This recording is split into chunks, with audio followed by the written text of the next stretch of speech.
السلام علیکم، welcome back in this new video. میں ہوں شعیب اور آپ دیکھ رہے ہیں پوائنٹ چیک 107 یوٹیوب چینل۔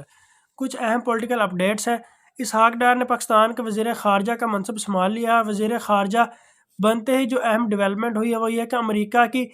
سب پارٹی کانگریس نے 20 مارچ کو پاکستان کے اندر ہونے والے جو انتخابات ہیں اس پر ایک ہیئرنگ کرنے کا فیصلہ کیا اور اس ہیئرنگ کے اندر ڈونلڈ ڈو کو بھی بلایا جائے گا۔ یہ بہت ہی اہم اور بڑی خبر ہے جو کہ پاکستان کے سوشل میڈیا کے اوپر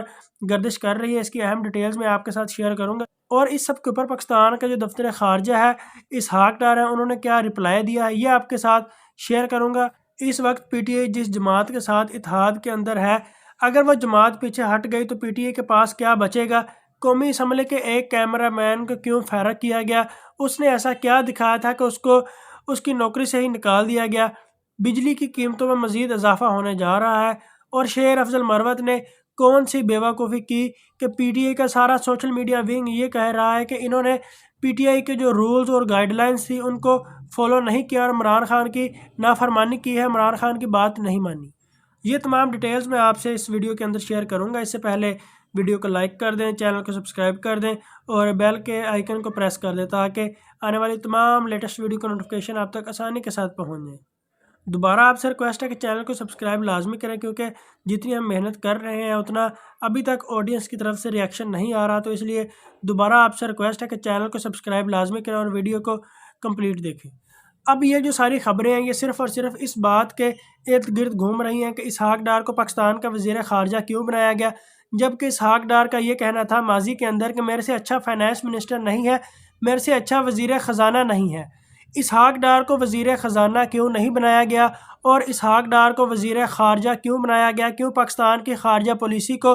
اسحاق ڈار کے حوالے کیا گیا اور پاکستان کے جو فائنانس منسٹر ہیں ان کا جو عہدہ ہے وہ اسحاق ڈار کو نہیں دیا گیا؟ اس کی ایک تو وجہ یہ ہے کہ شہباز شریف اس بار اسحاق ڈار کو پاکستان کا وزیر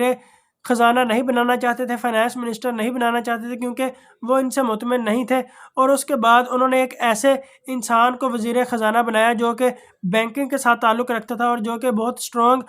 بینکنگ کمیونٹی کے ساتھ تعلق رکھتا تھا، اور بینکنگ کے سی اوز بھی رہ چکے ہیں، پاکستان کے ہائی پروفائل سی اوز میں ان کا شمار ہوتا ہے، ان کو پاکستان کا وزیر خزانہ بنایا ہے، لیکن اسحاق ڈار کو نہیں بنایا، جبکہ نواز شریف ہمیشہ اسحاق ڈار کو پاکستان کا وزیر خزانہ بناتے تھے۔ لیکن اس سب سے بھی بڑی بات یہ ہے کہ اسحاق ڈار کی موجودگی میں پاکستان کے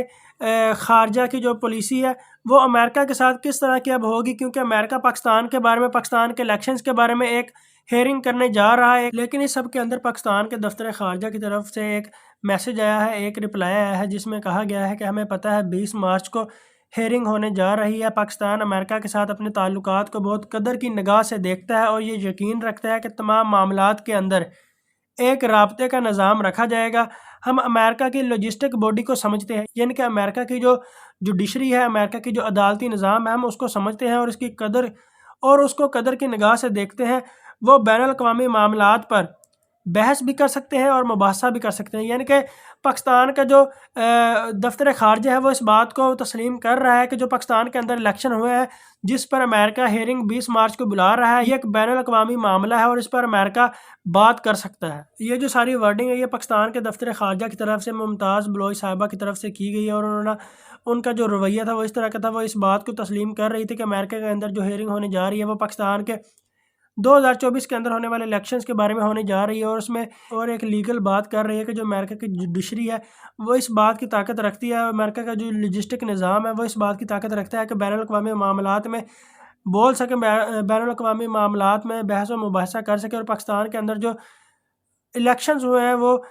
ریگڈ الیکشنز ہیں اس کے اوپر بات کی جا رہی ہے، اور ڈونلڈ ڈو جو کہ جس کے اوپر پاکستان کی طرف سے پی ٹی آئی کی طرف سے الزام لگایا جا رہا ہے کہ وہ پاکستان کے اندر سازش کرنے میں انوالو ہے، اس کو بھی بلایا جائے گا اور اس کو بلا کر پھر وہاں پر ہیئرنگ کی جائے گی۔ پاکستان کے دفتر خارجہ کی طرف سے اس طرح کا رپلائی نہیں ہونا چاہیے تھا، بلکہ یہ ورڈنگ ہونی چاہیے تھی کہ یہ ہمارے الیکشنز ہیں، ہم نے الیکشنز کروائے ہیں، ہم باقاعدہ ایک ریاست ہیں، باقاعدہ ہماری سوورنٹی کا خیال رکھا، ایک آزاد ریاست، آزاد مملکت کا خیال رکھا جائے اور ہمارے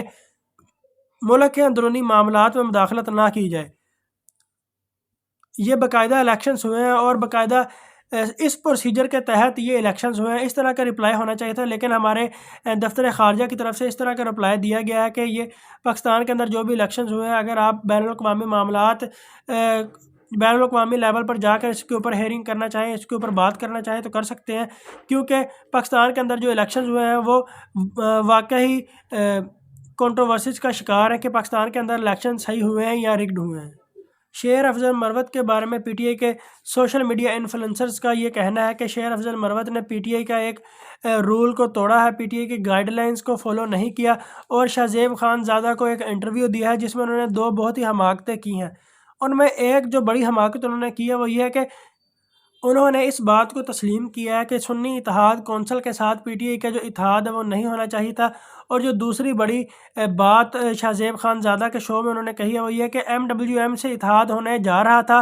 پی ٹی آئی کا، مگر کچھ لوگ اس کے لیے راضی نہیں تھے، اس لیے ایم ڈبلیو ایم کے ساتھ پی ٹی آئی کا اتحاد نہیں ہوا۔ اس کے بعد اسی بات کو بیرسٹر گوہر نے کسی دوسرے ٹی وی شو کے اندر جا کر کہا ہے کہ یہ ہماری سب سے بڑی غلطی تھی کہ ہم نے سنی اتحاد کونسل سے اتحاد کیا، اس کا جو نقصان ہے ہمیں مخصوص نشستیں نہ ملنے کی صورت میں مل رہا ہے۔ شیر افضل مروت کی اسی حرکت کی وجہ سے کہ انہوں نے عمران خان کی گائیڈ لائنز کو فالو نہیں کیا اور کسی دوسرے اینکر پرسن کو جا کر انٹرویو دیا ہے، اس وجہ سے سوشل میڈیا کے اوپر شیر افضل مروت پر بہت پریشر دیکھا گیا، اور پھر انہوں نے یہ بھی کہا سوشل میڈیا سے کہ آپ ہمارے باپ نہ بنے۔ اس کے بعد جو سنی اتحاد کونسل ہے، ظاہر سی بات ہے جب پی ٹی آئی کے دو بڑے جو رہنما ہیں، دو بڑے لیڈر ہیں، وہ اس طرح کی باتیں کر رہے ہیں کہ سنی اتحاد کونسل کے ساتھ پی ٹی آئی کا اتحاد نہیں ہونا چاہیے تھا اور پی ٹی آئی کو سنی اتحاد کونسل سے اتحاد کرنے کا نقصان ہوا ہے۔ سنی اتحاد کونسل کے جو ممبر ہیں احمد رضا صاحبزادہ حامد رضا ہے، انہوں نے ایک پریس کانفرنس کی ہے، انہوں نے کہا ہے کہ میرا منہ نہ کھلوائیں، اگر میرا منہ کھل گیا، اگر میں سچ بولنے لگ گیا تو یہ جو تمام چہرے ہیں جو ابھی باتیں کر رہے ہیں تو یہ منہ دکھانے کے قابل نہیں رہیں گے۔ تو اس طرح کی پی ٹی آئی کی اور سنی اتحاد کونسل کے اندر گہما گہمی ہو رہی ہے، اس طرح کی ان کے خلاف ایک دوسرے کے خلاف وہ باتیں کر رہے ہیں، دیکھتے ہیں کہ آگے ان کا اتحاد باقی رہتا ہے یا نہیں رہتا۔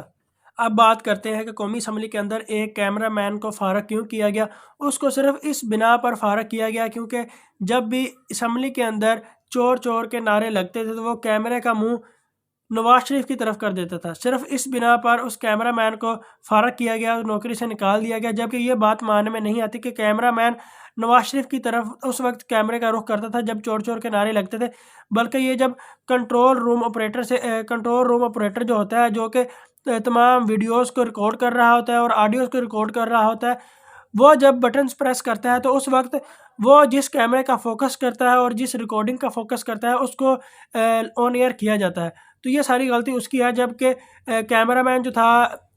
قومی اسمبلی کے اندر اس کو فارغ کر دیا گیا، اور یہ سننے میں آ رہا ہے کہ آئی ایم ایف کے معاہدے کی وجہ سے آنے والے دور میں پاکستان کے اندر بجلی میں اور اضافہ کیا جائے گا، بجلی کی قیمتیں جو ہوگی وہ اور زیادہ بڑھ جائیں گی، پاکستان کے اندر آگے گرمیاں آ رہی ہیں، بلکہ پوری